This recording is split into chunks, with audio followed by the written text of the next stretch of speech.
আপনারা যারা আর্জেন্টিনার ফ্যান তারা হয়তো আজকে কিছু অংশে খুশি, কারণ আর্জেন্টিনা 3-1 গোলে জিতেছে।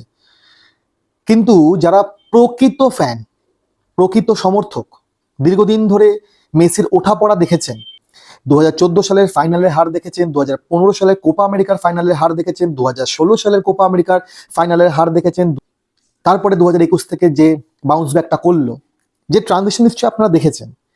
সেই ট্রানজিশন দেখার পর কোপা আমেরিকা 2024 সালে যেটা অনুষ্ঠিত হয়েছিল, সেখানেও খুব একটা কনভিন্সিং খেলা কিন্তু আর্জেন্টিনারা খেলেনি, তবুও জিতেছিল।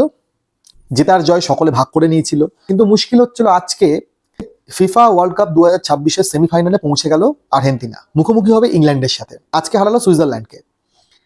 খেলার বিশ্লেষণে যাচ্ছি না, কারণ অল্প বিস্তর সকলেই জানেন হয়তো খেলাটি, যে এমবেলো রেড কার্ড পেয়েছে, তারপরে প্রথমার্ধে একদম শুরুতে ম্যাকালিস্টার একটা কর্নার থেকে হেডে গোল করেছে, সেটা মেসির অ্যাসিস্ট ছিল, এবং শেষের দিকে একদম খেলা শেষ অবধি গিয়ে টানতে টানতে হুলিয়ান আলভারেজের যেটা দুর্দান্ত গোল, এবং শেষে লাউতারো মার্তিনেজের একটি গোল।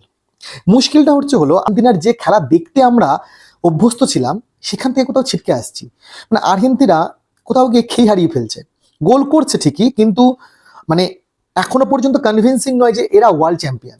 যে চারজন উঠেছে, ফ্রান্স, স্পেন, ইংল্যান্ড, আর্জেন্টিনা, সকলে যোগ্য। আমি তাদের যোগ্যতা নিয়ে প্রশ্ন করছি না, কিন্তু প্রশ্ন হলো এই খেলা খেললে কি ওয়ার্ল্ড চ্যাম্পিয়ন হওয়া যাবে? ইংল্যান্ড, তারপরে স্পেন অথবা ফ্রান্স, এদেরকে হারানোর জন্য যে মানসিকতা দরকার, সেই মানসিকতা কি এদের আছে? মেসির উপর কি অতিরিক্ত চাপ পড়ছে? কেন নিকোপাজ, বার্কো, পালাসিওস, সিমিওনেদের দেখা হচ্ছে না? এইভাবে প্রত্যেকবার এক্সপোজ হয়ে যাচ্ছে আর্জেন্টিনা। এটা আর্জেন্টিনার জন্য কতটা সুখময় জয়, সেটা নিয়ে কিন্তু প্রশ্ন আছে। কারণ সুইজারল্যান্ড 10 জনে খেলেছে, সুইজারল্যান্ডকে সাবাসী দেবো, 10 জনে খেলেও এক্সট্রা টাইম পর্যন্ত আর্জেন্টিনাকে নিয়ে গেছে।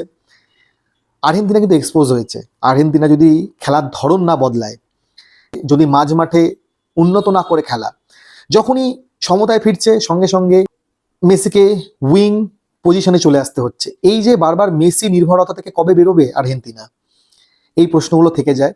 ইংল্যান্ডের সঙ্গে খেলা, ইংল্যান্ড প্রচণ্ড মিড ব্লক ডিফেন্স করবে, এবং ওরা ইউরোপের one of the great football team.